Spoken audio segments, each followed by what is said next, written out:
এই আহলে কোরআন ভণ্ডদের একটা বিশ্ব নেতা আছে, কানাডা থাকে, একটা ইউনিভার্সিটির প্রফেসর। বছর আড়াই আগে আমার সাথে সে ডিবেট করছে, ডিবেটে হারছে আলহামদুলিল্লাহ। যেটা দেখছেন ওটা বাংলাদেশের। আর বাংলাদেশে এই বাতিল পন্থীদের একটা নেতা আছে, এটা হচ্ছে বাংলাদেশের নেতা, আমি ওর নামটা বলবো না।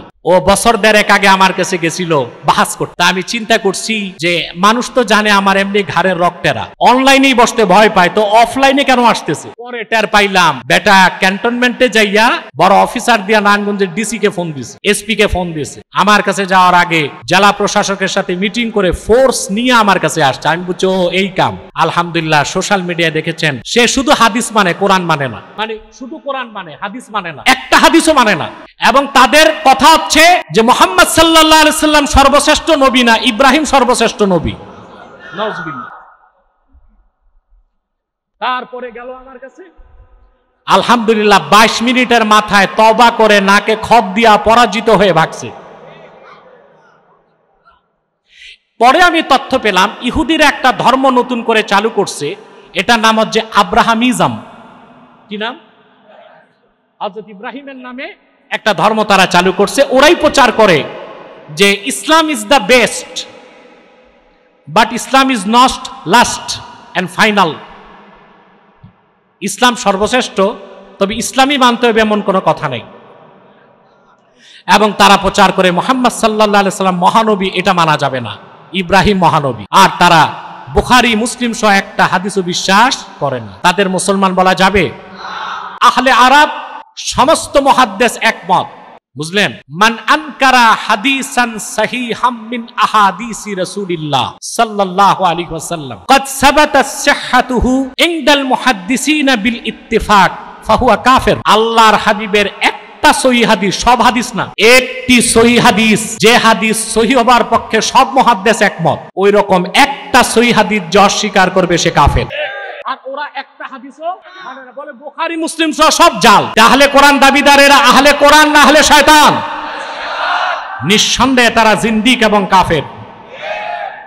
আমি খুব আতঙ্কিত হয়ে গিয়েছিলাম জাতীয় শিক্ষাক্রম রিভিউ করার জন্য, যে এনসিটিভি, ওখানে ওই আহলে কোরআন দাবিদার ভণ্ডটার নাম চলে আসছে। আপনারা লোক পাইলেন না ইসলাম ধর্ম বই রিভিউ করার জন্য। ইসলামিক ফাউন্ডেশনে লোক নাই, দেশে আলেম নাই, ইসলামিক স্কলার নাই, যা রাখলেন সবই তো বাম আর এথিস্ট, কিছু লেফটিস্ট, আর একটারে রাখছেন এটা হাদিসই বিশ্বাস করে না, এটা ইসলাম ধর্ম বই কিভাবে সংস্কার করবে? কথা বলে না। একটা কথা শোনা যায়, ইনক্লুসিভ গভর্নমেন্ট বলে না, সম্পৃক্ততামূলক সরকার। ভাই, যারে যে জায়গা দেওয়ার ওইখানে না দিবেন।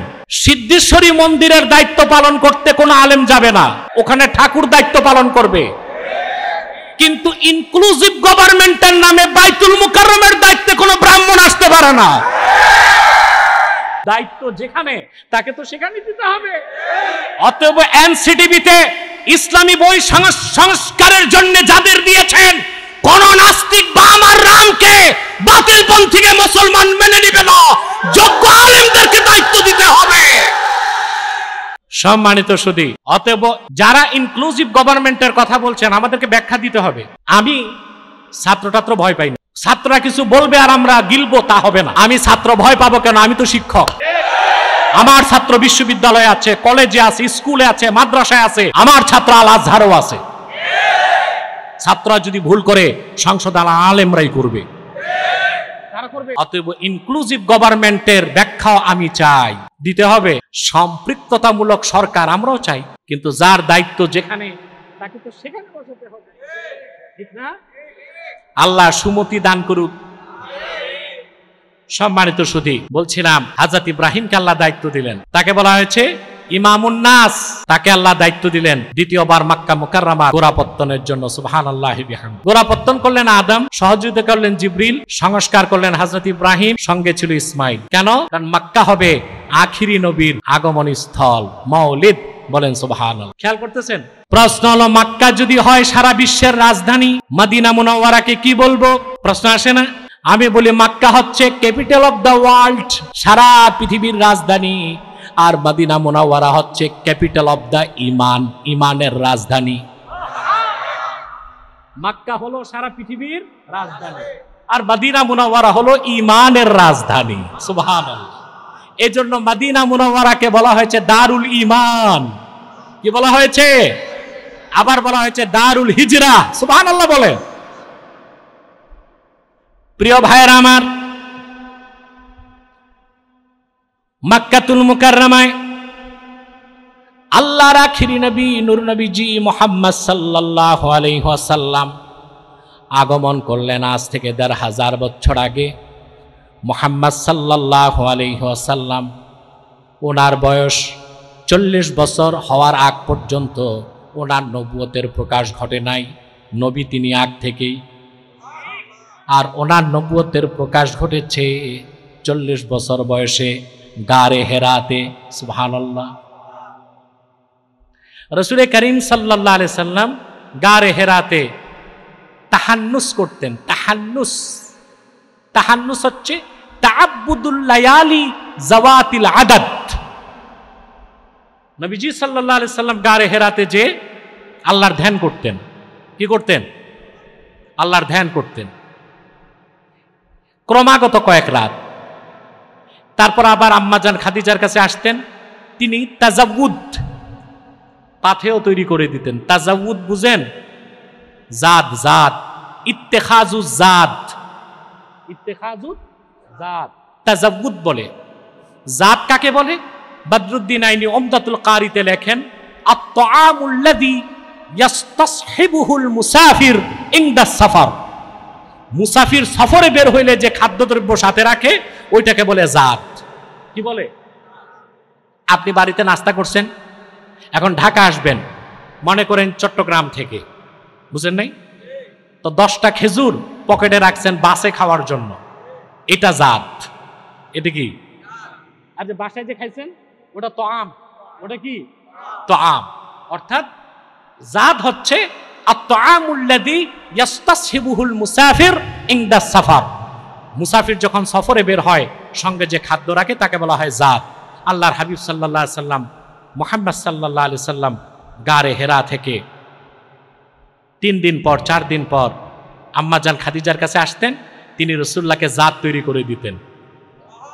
রাসূলুল্লাহ গারে হেরাতে যেতেন। সুবহানাল্লাহ। এভাবে 6 মাস চললো। কয় মাস? তারপর আল্লাহর হাবিবের নবুয়তের প্রকাশ ঘটলো সরাসরি ওহীর মাধ্যমে, কোরআনের মাধ্যমে। বলেন সুবহানাল্লাহ। এবার আমি চলে যাচ্ছি রাসূলুল্লাহর মুজিজার কথা বলতে। বুঝতেছেন? আমাকে এই বিষয়টাই কর্তৃপক্ষ দিয়েছিল। তো সংক্ষিপ্ত সময়ে একটা মেসেজ যেন দিতে পারি সেজন্য আমি কথাগুলো, মৌলিক কথাগুলি শুধু আপনাদেরকে বলছি। আপনাদের কষ্ট হচ্ছে না তো? আমরা ইনশাআল্লাহ 10টা পর্যন্ত বসতে পারবো তো? সবাই আমরা নিয়ত করছি মুনাজাত করে গুনাহ মাফ করে আল্লাহ ওয়ালা হয়ে বাড়ি যেতে চাই। কারা কারা হাত তুলে আল্লাহকে দেখা?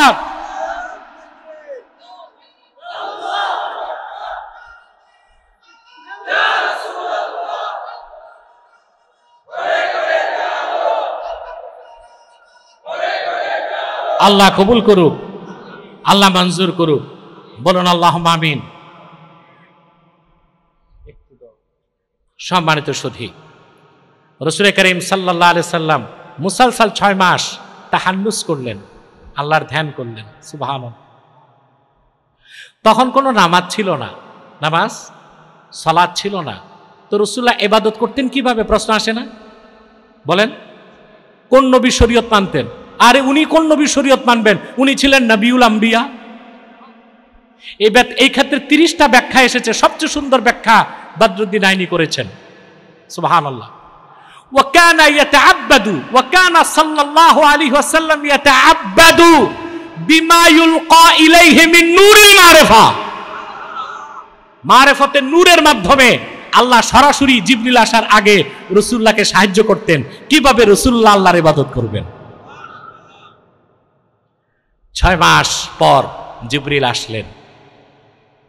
তারপরে রাসূলুল্লাহকে এসে বললেন, প্রথম ওহী, ইকরা বিসমি রাব্বিকাল্লাযী খালাক।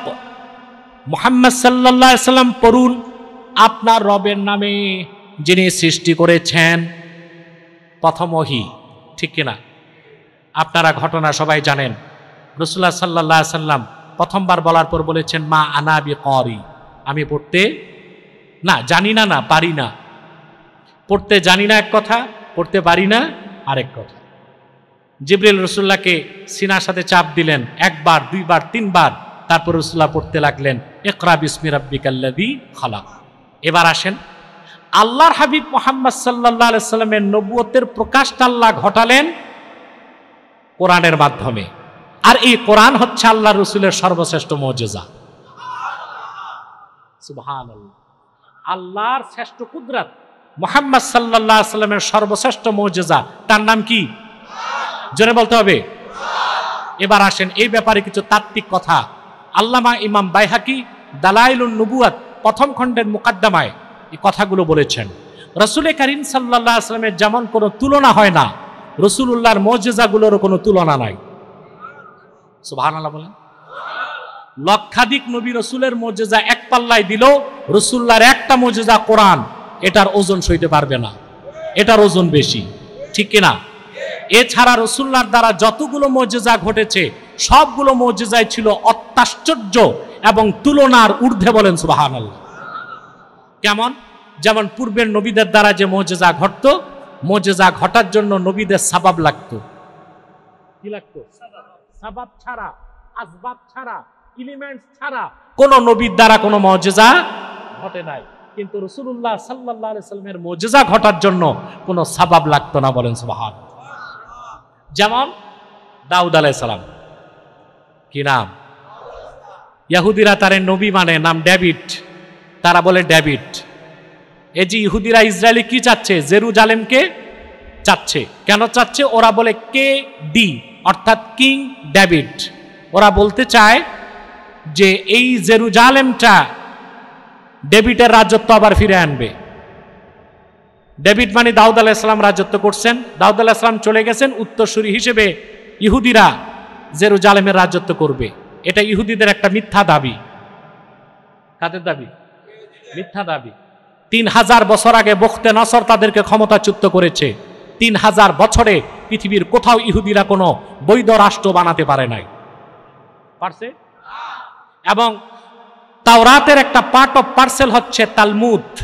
সে তালমুদের মধ্যে লেখা আছে ইহুদিদের রাষ্ট্র তৈরি হলেও 80 বছরের বেশি তাদের কোনো রাষ্ট্র টিকবে। তারপরে ইহুদিরা অন্যায়ভাবে ফিলিস্তিনের মুসলমানদেরকে নির্যাতন করছে। আর এটা একমাত্র করতে পারছে পশ্চিমা সন্ত্রাসীদের সহযোগিতায়। যদি আপনাকে বলা হয় পৃথিবীর সবচেয়ে বড় সন্ত্রাসী দেশ কোনটা? Top most terrorist state in the world, unlegal state, topmost terror and unlegal state in the world, Israel. পৃথিবীর সবচেয়ে অবৈধ সন্ত্রাসী রাষ্ট্র হচ্ছে ইসরায়েল, ঠিক না?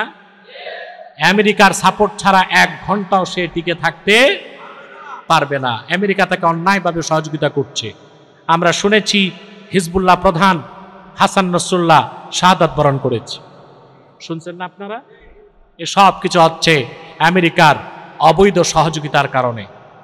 আল্লাহ পশ্চিমা জালেমদের কালো হাতকে ভেঙ্গে চুরমার করে দেখ, বলেন আল্লাহুম্মা আমিন। সম্মানিত সুধী, দাউদ আলাইহিস সালাম কি ইহুদিরা বলে ডেভিড, কি বলে? ডেভিড। দাউদ আলাইহিস সালামের মুজিজা কি ছিল? তিনি ছিলেন যোদ্ধা। দাউদ আলাইহিস সালাম কি ছিলেন? আরো পরিচয় ছিল তার, তিনি রাজনীতি করতেন আর যুদ্ধ করতেন। আপনারা অবাক হবেন, বনি ইসরায়েলের অধিকাংশ পয়গম্বর রাজনীতি করতেন। কেন বললাম? আমাদের দেশে আলেমরা রাজনীতির কথা বললে এক ধরনের লোক নাক ছিটকায়, বলে রাজনীতি এই খারাপ কাজটা আলেমরা কেন করবে? এজন্য আমাদের দেশের পীর সাহেবরা রাজনীতির কথা শুনলে দোয়া ইউনুস পড়ে। বাংলাদেশে বলে না? দেখুন, রাজনীতি 2 রকম, একটা নন্দিত আর একটা নিন্দিত। সিয়াসাতে ইসলামিয়া, ইসলামী রাজনীতি বিশ্বাস করা মিন ওয়াজিবাতিল ইসলাম। ইসলামী রাজনীতি বিশ্বাস না করলে আপনার ঈমান থাকবে না। আমরা এটা বিশ্বাস করি, ঠিক না? বনি ইসরায়েলের নবীগণ রাজনীতি করতেন, তো খারাপ জিনিসকে আল্লাহ নবীদের করতে দিতেন? দিতেন? এখন কারা বাংলাদেশে বলে আলেমরা রাজনীতি করবে না? ওই ধান্দাবাজ যারা, তারা চায় আলেম আর পীর সাহেবরা মসজিদ মাদ্রাসা সামলাবে, খানকাগুলো সামলাবে, আর খানকায় বসে তসবিহ জপবে, আর যত চুরি চামারি রাজনীতি এগুলো করবে টাউটার আর বাটপাররা। না, আমাদেরকে কালচার পরিবর্তন করতে হবে, ঠিক না? প্রত্যেকই রাজনীতি করতে হবে, তবে নন্দিত রাজনীতি, সেটা হচ্ছে ইসলামের রাজনীতি। তবে সবাই রাজনীতি করবে না, কেউ রাজনীতি করবে আর কেউ রাজনীতি শিখাবে। সবাই রাজনীতি করলে হবে না, কেউ করবে কেউ শিখাবে। অনেকে বলে আপনি রাজনীতি করেন না কেন? আমি বলি আমি রাজনীতি করি না, রাজনীতি শিখাই। কাউকে তো শিখাতে তো হবে, হবে না? সম্মানিত সুধী, বনি ইসরায়েলের নবীগণ রাজনীতি করতেন, যুদ্ধ করতেন, জিহাদ করতেন। সহিহ মুসলিমে এসেছে, রাসূল করিম সাল্লাল্লাহু আলাইহি ওয়াসাল্লাম ইরশাদ করেছেন, কানা বানু ইসরাঈল তাসুসুহুমুল আম্বিয়া কুল্লামা হালাকা নাবিয়্যুন খালাফাহু নবী ফাইন্নাহু লা নাবিয়্যা বা'দি ফাসায়াকুনু খুলাফা। বনি ইসরায়েলের পয়গম্বরগণ রাজনৈতিক নেতৃত্ব দিতেন। একজন নবী ইন্তেকাল করলে আরেকজন নবী দায়িত্ব নিতেন। রাসূলুল্লাহ বলেছেন, আমি মুহাম্মদ আল্লাহর সর্বশেষ নবী ও রাসূল, আমার পরে কিয়ামত তক কোনো নবী নাই, কোনো রাসূল নাই। আমার উম্মতের নেতৃত্ব দিতে আসবে অসংখ্য খলিফা। কারা আসবেন? প্রথম খলিফা ছিলেন আবু বকর সিদ্দিক, তারপর হযরত ওমর, তারপর হযরত উসমান, তারপর হযরত আলী, তারপর হযরত হাসান, তারপর ওমর ইবনে আব্দুল আজিজ।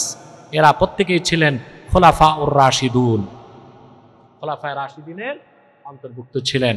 তো বলছিলাম, দাউদ আলাইহিস সালাম রাজনীতিও করতেন, যুদ্ধ করতেন। এখন যুদ্ধ করতে কি তসবিহ আর জায়নামাজে হবে, না অস্ত্র লাগবে?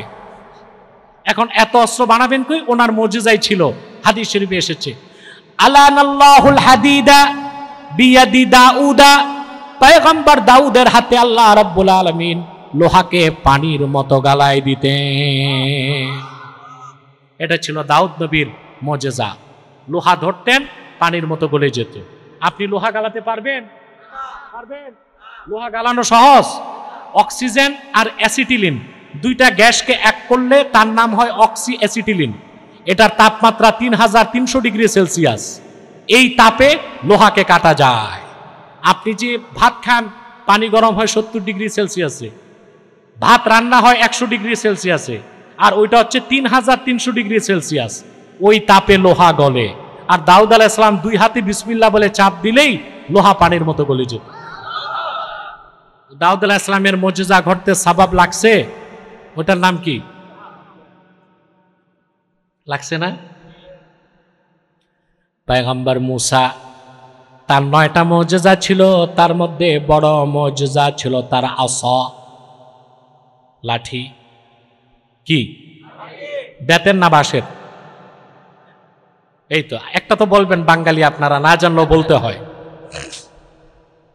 কেমন লাঠি আল্লাহ কোরআন কারীমে বলে দিয়েছেন। মুসাকে আল্লাহ রাব্বুল আলামিন ফেরাউনের কাছে পাঠাবেন। ফেরাউন ছিল ওই যুগের সবচেয়ে বড় স্বৈরাচার। ফেরাউনের ভূখণ্ড ছিল 9.5 লক্ষ বর্গ মাইল, আর তার ঘোড়সওয়ার বাহিনী ছিল 80,000। ফেরাউনের আবার সব কিছু ছিল, উপদেষ্টা ছিল, তার রাজনৈতিক উপদেষ্টা ছিল হামান, তার প্রকৌশল বিজ্ঞান প্রযুক্তির উপদেষ্টা ছিল হুজান, তার অর্থ উপদেষ্টা ছিল কারুন। ও সব উপদেষ্টা ছিল ফেরাউনের। এই উপদেষ্টা মণ্ডলী এখনকার না, এটা পুরান কালের। এই যে এখন উপদেষ্টা মণ্ডলী হয়েছে না, এগুলো ফেরাউনের টাইমে ছিল। তো তার সব ছিল। এখন হযরত মুসাকে আল্লাহ পাঠাবেন ফেরাউনের কাছে খালি হাতে, এটা কি হয়? আল্লাহ মুসা নবীকে ডেকে বললেন, ওয়ামা তিলকা বিয়ামিনিকা ইয়া মুসা ক্বালা হিয়া আসাই আতাওয়াক্কাউ আলাইহা ওয়া আহুশু বিহা আলা গনামি ওয়া লিয়া ফিহা মাআরিবু উখরা। মুসা, তোর ডান হাতে কি? তিনি বলছেন, আল্লাহ আমার লাঠি। কথা তো এতটুকুই চলতো। আল্লাহর সাথে কথা বলে মজা পাইছে তো উনি বাহানা করে লম্বা করতেছে কথা। এতে ভর করে চলি, চারণভূমিতে পশু চড়াই, আরো বহুত কাজ করি। আল্লাহ বললেন, ক্বালা আলকিহা ইয়া মূসা ফাআলকাহা ফাইদা হিয়া হাইয়াতুন তাসআ। মূসা, লাঠিটা ছাড়ো। তিনি ছেড়ে দিয়েছেন, লাঠি হয়ে গেল দ্রুত ধাবমানশীল এক সাপ। কত বড় সাপ? অন্য জায়গায় আল্লাহ বলেছেন সুবহানুন আযীম, বিরাট অজগর সাপ, বিরাট অজগর সাপ, বিশাল এক সাপ হয়ে গেল। তারপরে মুসা আলাইহিস সালাম নিজেই ভয় পেয়ে 2 পা পিছনে গেছেন, যেটা কি নিয়ে হাঁটছি এতক্ষণে, তো বিশাল সাপ। আল্লাহ বললেন ক্বালা খুযহা ওয়ালা তাখাফ সানুঈদুহা সিরাতাহাল উলা। মুসা ভয় পেও না, তুমি ধরো, তুমি ধরলেই লাঠিটাকে আমি তার পূর্বের সুরতে ফিরে আনবো। মুসা নবী লাঠি ধরলেন, সাপ ধরলেন, হয়ে গেল লাঠি। এবার ফেরাউনের কাছে যাইতে তার ভয় আছে? মুসা আলাইহিস সালাম চলে গেছেন, তার লাঠি আছে ইহুদিদের কাছে? যদি থাকতো ইহুদিরা ফিলিস্তিনের মুসলমানকে হত্যা করতে বোমা বানাইতো না, ওই লাঠি দিয়ে কাজ চালাই দিত। মুসা নবীর মুজিজা ঘটতে সবব লাগছে, ওটার নাম কি? হযরত ঈসা রূহুল্লাহ, ঈসা নবী আছে কই? এটা আমাদের বিশ্বাস। দাজ্জালকে হত্যা করতে আকাশ থেকে নামবেন, এটা ইসলামের মৌলিক বিশ্বাস। বিশ্বাস না করলে ঈমান থাকবে? ঈসা নবী আছে কই? ঈসা আলাইহিস সালামকে যখন ইহুদিরা হত্যা করতে গেল, ঈসাকে আল্লাহ আকাশে তুলে নিলেন, আর তার মতো একজনকে সাদৃশ্য দিলেন। ইহুদিরা তারে হত্যা করে বলে ঈসা শেষ। আল্লাহ কয় না, যেটা মারছো ঈসা না, এটা মিসা। ঈসা কই? কি আশ্চর্য! মুসলমান আছে ঈসা নিয়া, খ্রিস্টানরা আছে মিসা নিয়া। খ্রিস্টানরা কি নিয়ে আছে? কারণ ওদের বাইবেলের দ্য থিওরি অফ ক্রুসিফিকেশন, বাইবেলের একটা বিশ্বাস, ওরা মনে করে ঈসাকে ক্রুশবিদ্ধ করে হত্যা করা হয়েছে। ঈসা তো আকাশে, তাহলে ওরা আছে মিসা নিয়া, আমরা আছি ঈসা নিয়া। ঠিকটাও ঠিক মতো করতে পারলেন না। আমাদের বিশ্বাস ঈসা নবী কিয়ামতের আগে আকাশ থেকে নামবেন, দামেস্কের জামে মসজিদের ছাদে দাজ্জালকে নিজ হাতে হত্যা করবেন। তবে তবে তবে নবী পরিচয় দিবেন না, তখন তিনি উম্মতে মুহাম্মদী পরিচয় দিবেন। সুবহানাল্লাহি বিহামদি। ঈসা আলাইহিস সালামের মুজিজা ছিল, তিনি মাটি দিয়া পুতলা বানায়া বিসমিল্লাহ বলে ফু দিতেন,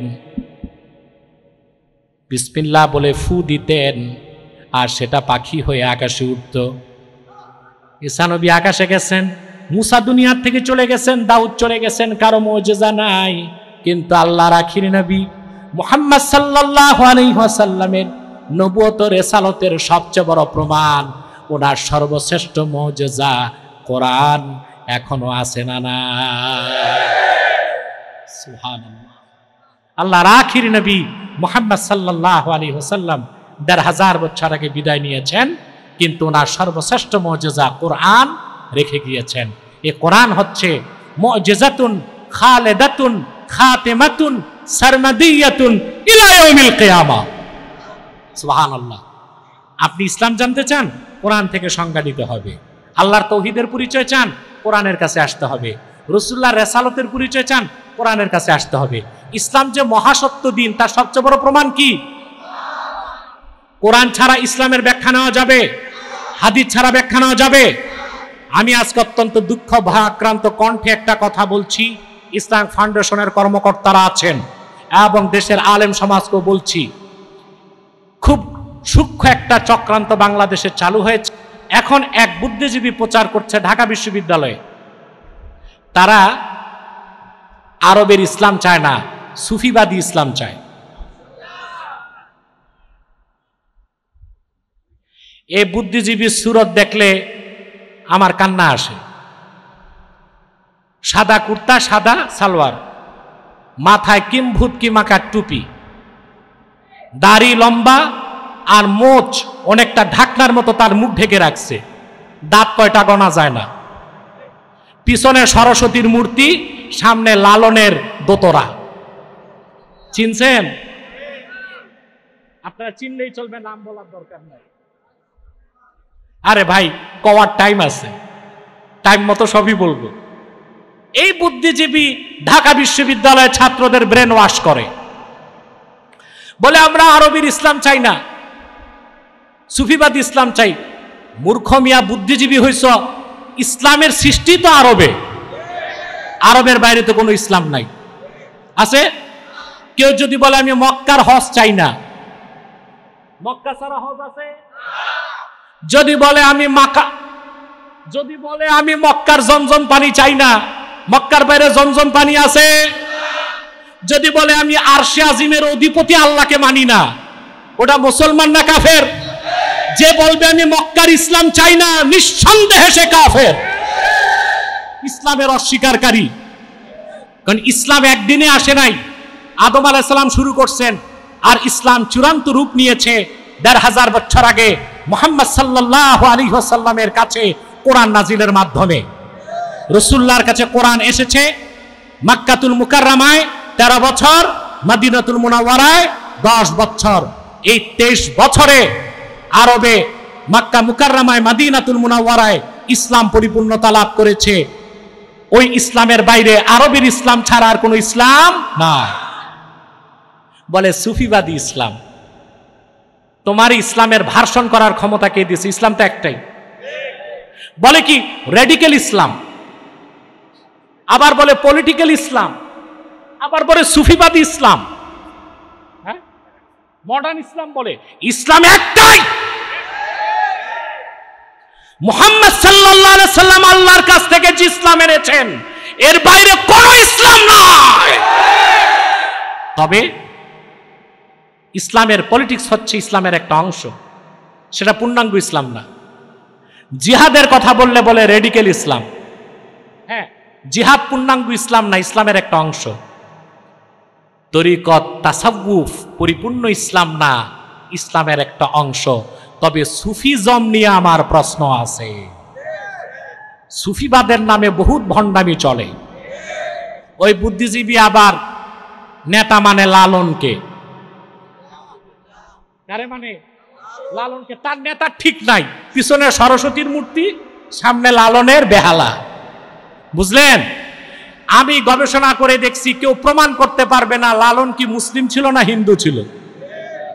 এটা এখন পর্যন্ত প্রমাণ করাই সম্ভব হয় নাই। সে লালনের শিরকি আকীদা বিশ্বাস ইসলামের নামে ঢাকা বিশ্ববিদ্যালয়ের যুবকদেরকে চাপিয়ে দেবার চক্রান্ত বরদাস্ত করা হবে না। এবং আমি তাকে ছাত্র সমন্বয়কের মাধ্যমে ডিবেটের চ্যালেঞ্জ করেছি। সে যদি ডিবেট করতে চায় অফলাইনে টিএসসিতে, আমি ডিবেট করতে প্রস্তুত আছি। কিন্তু ইসলামের নামে অপব্যাখ্যা দিয়া জাতিকে ধ্বংস করতে দেওয়া হবে না। মনে থাকবে, ইসলাম একটাই। আল্লাহর হাবিব যে ইসলাম এনে দিয়েছেন আল্লাহর কাছ থেকে ১৫০০ বছর আগে, সেই ইসলাম পরিপূর্ণতা লাভ করেছে, বিকশিত হয়েছে আরব থেকেই। তো কথা বলেন, অথবা আরব ইসলাম মানি না মানি, ইসলামকে অস্বীকার করা এবং এই আকীদা যার, সে নিঃসন্দেহে জিন্দিক ও কাফের হয়ে যাবে, তাতে কোনো সন্দেহ। আমি ঘন ঘন কাফের কেন বলি? কারণ আমি মুফতি। যে ওয়াজ করে সে চিন্তা ভাবনা করে, বক্তা কিংবা প্রবক্তা ফতুয়া দিতে পারে না। আর সুফি যারা, তারা ঘুরায় ফিরায় কথা বলে, কাফেরকে কাফের জানে বলতে চায় না। আর মুফতির কাজ হচ্ছে সরাসরি ফতুয়া। কথা বুঝতে পারছেন? আল্লাহ আমাদেরকে কবুল করুক, আল্লাহ আমাদেরকে মঞ্জুর করুক, বলুন আল্লাহুম্মা আমিন। তাহলে আমার ভাইয়েরা, এই কোরআন কারীম হচ্ছে আল্লাহর হাবিবের সর্বশ্রেষ্ঠ মুজিজা। সুবহানাল্লাহ বলবেন না? কি রকম মুজিজা? যে কথা বলছিলাম, রাসূলুল্লাহর মুজিজার জন্য কোনো সাবাব লাগতো না। আল্লাহর হাবিব সাল্লাল্লাহু আলাইহি ওয়াসাল্লাম একদিন কাবা ঘরের সামনে দাঁড়িয়ে আছেন। পাশে ছিল আবু কুবাইস পাহাড়। নাম শুনছেন আবু কুবাইস? যারা হজ করছেন তাদেরকে একটু চিনায় দিই। বাব আব্দুল আজিজ থেকে বের হয়ে আপনি যদি মিসফালার দিকে যান, বাম দিকের যে পাহাড়, এটি আবু কুবাইস। এবং হাদিস শরীফে এসেছে, আউয়ালু জাবালিন খালাকাহুল্লাহু ফিল আরদে আবা কুবাইস। এই পৃথিবীতে আল্লাহ প্রথম পাহাড় সৃষ্টি করছেন, ওটা আবু কুবাইস। আল্লাহর হাবিব এই পাহাড়ের সামনে দাঁড়িয়ে আছেন। আবু জেহেল, নাম না আবু জেহেল, জাহিলি যুগে 17 জন হায়ার এডুকেটেড, উচ্চ শিক্ষিত একজন বুদ্ধিজীবী ছিল আবু জেহেল। শুধু ঈমান না আনার কারণে হয়ে গেছে কি আবু জাহেল। কি হয়েছে? তার জ্ঞান বুদ্ধি ছিল। সে জানে রাসূলুল্লাহ যত মুজিজা দেখাইছেন দুনিয়ায়, ভূপৃষ্ঠে, আকাশে কোনো সবাব যায় না, কোনো সবাব। এই জন্য সে বলল, মুহাম্মদ সাল্লাল্লাহু আলাইহি সাল্লাম, আপনি যত মুজিজা দেখালেন দুনিয়াতে, মহাশূন্যে দেখান তো। রাসূলুল্লাহ বলেন, কি জানতে চাও, কি বলতে চাও? বলে, চাঁদকে 2 টুকরা করে দেখান। কারণ সে জানে ওখানে কোনো আসবাব বা সাবাব যেতে পারে না। আল্লাহর হাবিব শাহাদাত আঙ্গুলে ইশারা করলেন।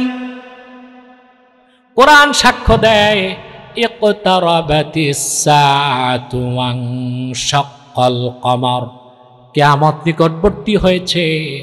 আর মুহাম্মদ সাল্লাল্লাহু আলাইহি সাল্লামের আঙ্গুলের ইশারায় চাঁদ 2 টুকরা হয়ে গেছে।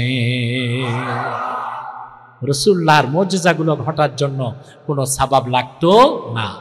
যত মুজিজা রাসূলুল্লাহ ১৫০০ বছর আগে দেখিয়েছেন, ওই সব মুজিজার মধ্যে সর্বশ্রেষ্ঠ মুজিজা রাসূলুল্লাহর এই 30 পারা কোরআন। বলেন সুবহানাল্লাহ। এটা এমন এক মুজিজা, কিয়ামত পর্যন্ত অক্ষয় থাকবে, অম্লান থাকবে, এবং আল্লাহ তার হাবিবের মহাসত্যতার প্রমাণ এই কোরআন দিতেই থাকবে। বলেন সুবহানাল্লাহ। কথা বুঝতেছেন ভাই? এবার আসুন আমি ধীরে ধীরে বাকি কথাগুলো বলে ফেলি, রাত অনেক হয়ে গেছে। এই কোরআন কিরকম মুজিজা আমি তা ব্যাখ্যা দিয়েছি, ঠিক না? কথাটা আরেকটু স্পষ্ট করে দিচ্ছি। মুসা নবী যে আল্লাহর নবী ছিলেন, তাওরাত দিয়া প্রমাণ করা যাবে? কথা বলেন। সুযোগ নাই তো, কোনো সুযোগ নাই। কারণ তাওরাত তার অথেন্টিসিটি হারিয়ে ফেলছে। পৃথিবীতে এখন তাওরাত বলতে কিছু নাই। তাওরাত ওইটা ওল্ড টেস্টামেন্ট, আর ইনজিল হচ্ছে নিউ টেস্টামেন্ট। এই দুইটা মিলায় একটা জগা খিচুড়ির নাম হয়েছে বাইবেল। অবশ্যই এটার নাম দিছে বর্তমান খ্রিস্টানরা ইনজিল শরীফ। ওইখানে ইনজিলের রস্যইও নাই। এখন আপনি বলেন, ওল্ড টেস্টামেন্টে একটা তথ্য এসেছে, লূত আলাইহিস সালাম নাকি তার মেয়েদের সাথে সহবাস করতেন। এই কথা যদি কোনো ধর্মগ্রন্থে থাকে, ওইটা কি আর আল্লাহর প্রেরিত ধর্মগ্রন্থ বলা যায়? বাইবেলের মধ্যে ম্যাথামেটিক্যাল, সায়েন্টিফিক এবং ম্যাথামেটিক্যাল, গাণিতিক ও বৈজ্ঞানিক ভুল পাওয়া গেছে 73টা। কতটা? এটা যদি আল্লাহর কথাই হইতো এত ভুল থাকতো? একটা ভুলও কি থাকতো? তাইলে আপনি মুসা নবী নবী ছিলেন তা প্রমাণ করার জন্য কোনো দলিল নাই। ঈসা নবী নবী ছিলেন, প্রমাণ করার কোনো দলিল নাই। ঈসা নবীকে ইহুদিরা জারদ সন্তান বলেছেন, খণ্ডন করার কোনো দলিল নাই। মুসা যে নবী ছিলেন তার প্রমাণ দেয়, ঈসা যে নবী ছিলেন প্রমাণ দেয়। হযরত ঈসা পবিত্র ছিলেন, তার মা জেনা করে নাই, প্রমাণ দেয়। সব কিছুর প্রমাণ দেয়। সুবহানাল্লাহ বলবেন না? সেই জন্যই কোরআন হচ্ছে আল্লাহর হাবিবের সর্বশ্রেষ্ঠ মুজিজা। সুবহানাল্লাহ।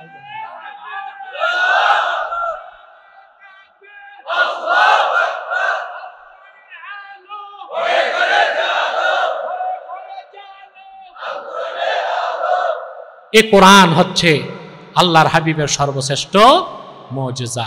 আপনি লক্ষ্য করে দেখুন, আল্লাহর হাবিব সাল্লাল্লাহু আলাইহি ওয়াসাল্লাম ইরশাদ করেছেন, আল্লাহর হাবিব ইরশাদ করেছেন, সহিহ বুখারীর হাদিস, আল্লাহর পক্ষ থেকে যত নবী পূর্বে এসেছেন, সুবহানাল্লাহ, সকল নবীর দ্বারা মুজিজা ঘটতো না? বুখারী শরীফের হাদিস।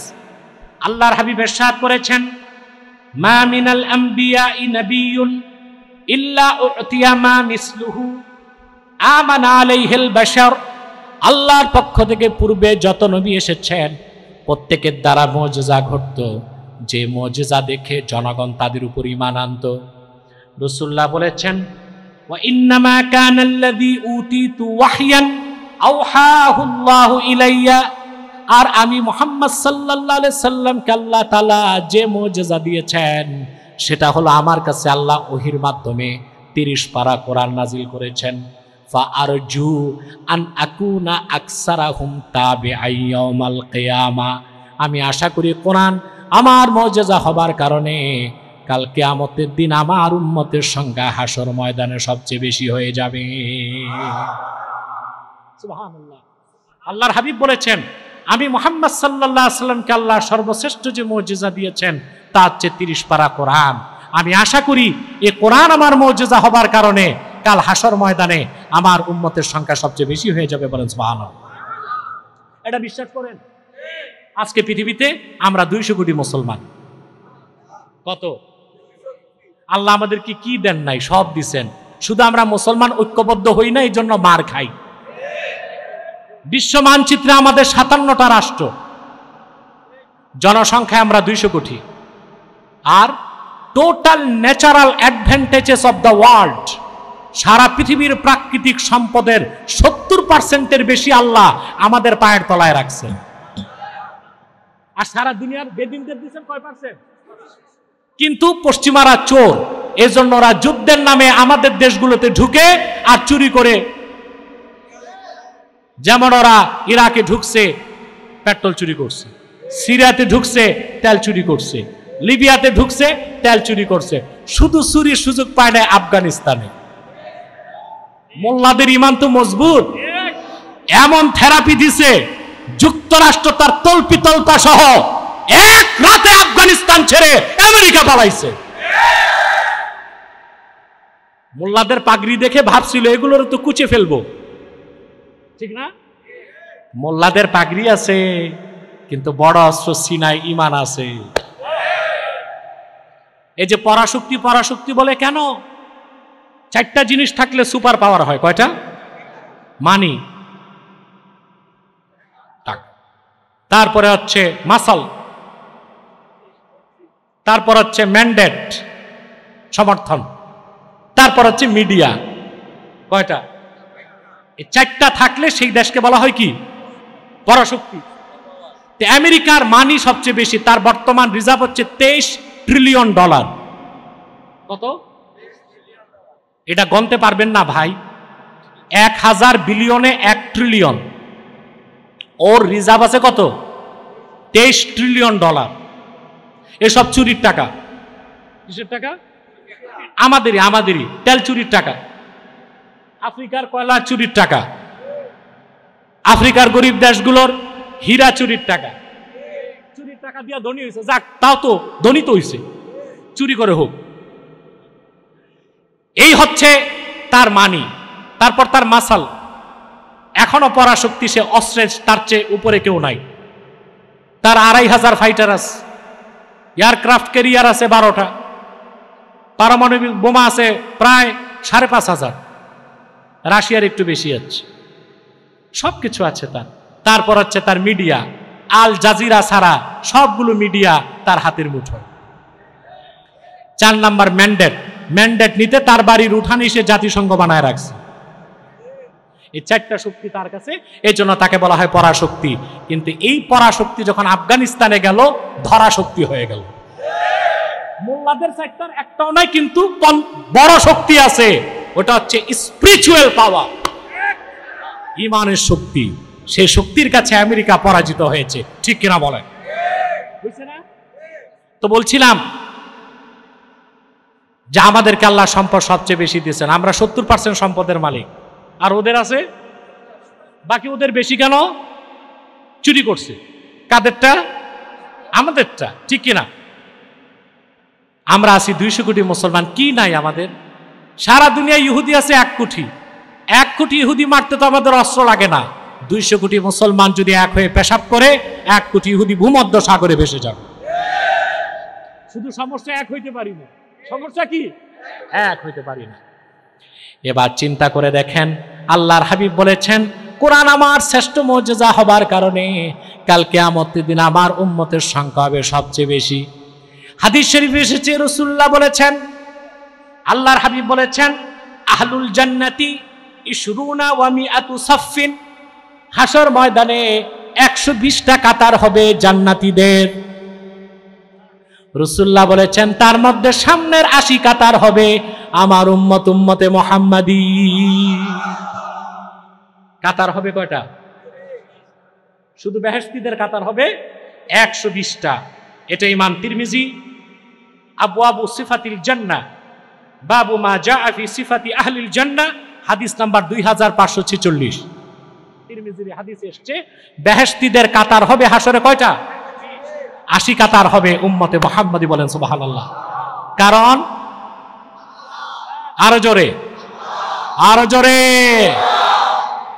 2000 সাল থেকে 2024 সাল পর্যন্ত আফ্রিকাতেই 3 কোটি খ্রিস্টান ইসলাম গ্রহণ করে মুসলমান হয়েছে। কারণ ভারতে আমেরিকাতে ইউরোপে জোয়ারের পানির মতো মানুষ মুসলমান হচ্ছে, কারণ রাসূলুল্লাহ বলেছেন আমি কোরআন রেখে যাচ্ছি, আমার সর্বশ্রেষ্ঠ মুজিজা। আশা করি এই কোরআনের কারণে হাসরে আমার উম্মতের সংখ্যা সবচেয়ে বেশি হবে, বলেন সুবহানাল্লাহ। আপনি দেখেন, বাস্তবতায় আসেন। বিজ্ঞানের একটা সূত্র হচ্ছে বাস্তবকে বিশ্বাস করে।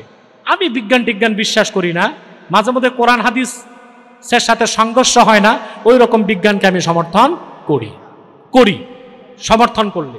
আর যে বিজ্ঞান কোরআন হাদিসের সাথে কন্ট্রাডিকশন সৃষ্টি করে, ওই বিজ্ঞানকে আমি ছাতা দিয়েও মূল্য দিই না, মানার কোনো প্রয়োজন আমার নাই।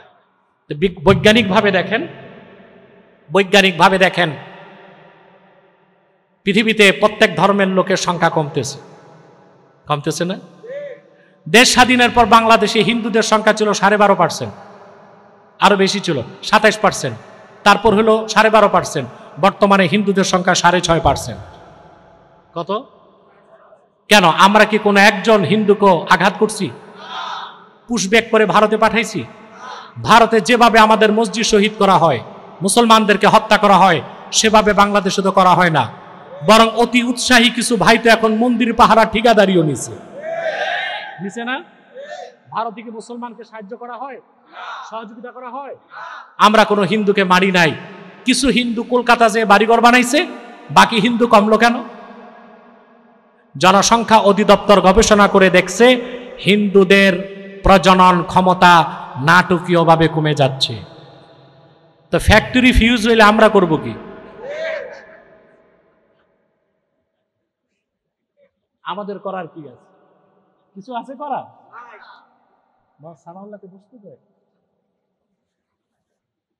আমাদের করার কিছু আছে? ইহুদিদের সংখ্যা কমতে কমতে এখন 1 কোটি হয়েছে। কত? আহা, নাস্তিকরা ইসলামকে বুঝতে চায় না। ইসলামের এক একটা দিক সূর্যের মতো উজ্জ্বল। নাস্তিকরা তোরা চিন্তা করে দেখো না, মুসলমানের বিরুদ্ধে এত মিস আন্ডারস্ট্যান্ডিং ওয়ার্ল্ডে, এত অপপ্রচার ইসলামের বিরুদ্ধে, কিন্তু মুসলমানের সংখ্যা বেড়েই চলছে। এত নির্যাতন নিপীড়নের পরেও মুসলমানের সংখ্যা বেড়েই চলছে। সুবহানাল্লাহ বলবেন। ফিলিস্তিনে অক্টোবরের 7 তারিখ 1 বছর হবে। 1 বছরে 50,000 মুসলমানকে হত্যা করেছে। মুসলমানদেরকে অফার করা যদি হয় তোমাদেরকে ইউরোপ আমেরিকায় উন্নত বাসস্থান দেওয়া হবে, ফিলিস্তিন ছেড়ে চলে যাও, যাবে? এ মানুষগুলো মিশরে পালাতে পারে, জর্ডানে পালাতে পারে, সিরিয়াতে পালাতে পারে, শুধুমাত্র বাইতুল মুকাদ্দাসের ইজ্জত রক্ষায় প্রজন্মের পর প্রজন্ম তারা জীবন দিয়ে যাচ্ছে। এটাই ইসলাম এবং ঈমানের মহাসত্যতার একটা নিদর্শন, বলেন সুবহানাল্লাহ। মানুষের কাছে ঈমান বড়, সুবহানাল্লাহ বলেন। কি বড়? মুসলমানের কাছে বড় কি? ঈমান এবং ইসলাম। ইহুদিদের সংখ্যা হয়েছে এখন কত? 1 কোটি। তোমরা রাতের অপেক্ষায় বসে থেকো না, যে যেখানে থাকবা, আদালতে, অফিসে, কলেজে, ফ্যাক্টরিতে সেক্সুয়াল রিলেশন করবা। নাউজুবিল্লাহ কইয়েন না, আগে বুঝেন। পত্রিকায় পাইছেন? এটা টক অফ দ্য ওয়ার্ল্ড। সে বলছে যে আপনারা রাতে বিবির কাছে যাবেন, ওই অপেক্ষা করেন না, দেরি হবে। তো কি করতে হবে? যে যেখানে আছেন ফিজিক্যাল রিলেশন করেন। ওরা তো আর জেনা বুঝে না, বুঝেন না? আমাদের কাছে না বৈধ হতে হবে, তার কথা ফিজিক্যাল রিলেশন করেন আর সন্তান বাড়ান। কারণ রাশিয়ার জনসংখ্যা কমে যাচ্ছে, জাপানে একই অবস্থা। শুধু বাংলাদেশই আছে জন্ম নিয়ন্ত্রণ বড়ি, আর দুনিয়ার কোথাও এখন নাই। আমাদের এই নীতি পরিবর্তন করা দরকার। সারা পৃথিবীর মানুষ জনসংখ্যা বাড়াচ্ছে, ইহুদিদের সংখ্যা কমে হয়েছে 1 কোটি। কেন হয়েছে 1 কোটি? গবেষকরা বলেছে তাদের সেক্স ক্রোমোজোম নষ্ট হয়ে যাচ্ছে। আলহামদুলিল্লাহ কইবেন না? এটা খুশির কথা না? মানুষ যে তৈরি হয় পিতার বীর্য মাতার বীর্য, এই বীর্যের মধ্যে আল্লাহ তাআলা রেখেছেন অটোজম এবং সেক্স ক্রোমোজোম। পুরুষের সেক্স ক্রোমোজোমে আল্লাহ তাআলা রেখেছেন এক্স এবং ওয়াই, মহিলার সেক্স ক্রোমোজোমে রেখেছেন ডবল এক্স। স্বামী স্ত্রী একত্রিত হলে পুরুষের এক্স ওয়াই থেকে যখন ওয়াই যায় আর মহিলার 2x থেকে এক্স যায়, এক্স ওয়াই মিলে ছেলে সন্তান জন্ম নেয়। আর যখন পুরুষের এক্স ওয়াই থেকে এক্স আসে আর মহিলার 2x থেকে এক্স আসে, 2x মিলে হয় মেয়ে। বিজ্ঞান এতটুকু পাইছে, কিন্তু এক্স ওয়াই জোড়া কে লাগায় এটা পায় নাই। এই তথ্য কোরআন দিয়েছে আর রাসূলুল্লাহর হাদিস দিয়েছে 1500 বছর আগে। আল্লাহর হাবিব বলেছেন, বুখারীর হাদিস, মুআজাম তাবারানীতে এসেছে, কোন স্বামী যখন স্ত্রীর সাথে মিলিত হয় তার বীর্যের প্রথম ফোঁটা মায়ের রেহেমে ঢুকলে আল্লাহর পক্ষ থেকে একজন কারিগর ফেরেশতা মায়ের পেটে চলে আসে। আল্লাহর হুকুমে সেই ফেরেশতা আল্লাহ যখন বলেন ছেলে বানাও, তখন সে পিতার XY থেকে Y নেয়, মায়ের XX থেকে X নিয়ে জোড়া লাগায়, সন্তান ছেলে হয়ে যায়। আর আল্লাহ যখন বলেন মেয়ে বানাও, ফেরেশতা XY থেকে X নেয়, আর মেয়ের 2X থেকে X নেয়, 2X জোড়া লাগায় দিলে মেয়ে হয়ে যায়। বিজ্ঞান কোরআন থেকে বহুত পিছে, কোরআন হাদিস থেকে বিজ্ঞান অনেক পিছনে আছে। ওটা আমার বিজ্ঞান ভিত্তিক অনেক আলোচনা আছে, ওগুলো ইউটিউবে দেখে নেবেন, আজকে আর বলছি না। তো সারা দুনিয়ায় মানুষ কমতেছে অমুসলিমরা, আর মুসলমানের সংখ্যা বাড়তেছে। কারণ আল্লাহর হাবিব মুহাম্মদ সাল্লাল্লাহু আলাইহি ওয়াসাল্লাম 1500 বছর আগেই ঘোষণা দিয়েছেন কোরআন আমার সর্বশ্রেষ্ঠ মুজিজা। এই জন্য আমি আশা করি কাল কিয়ামতের দিন আমার উম্মতের সংখ্যা সবচেয়ে বেশি হবে।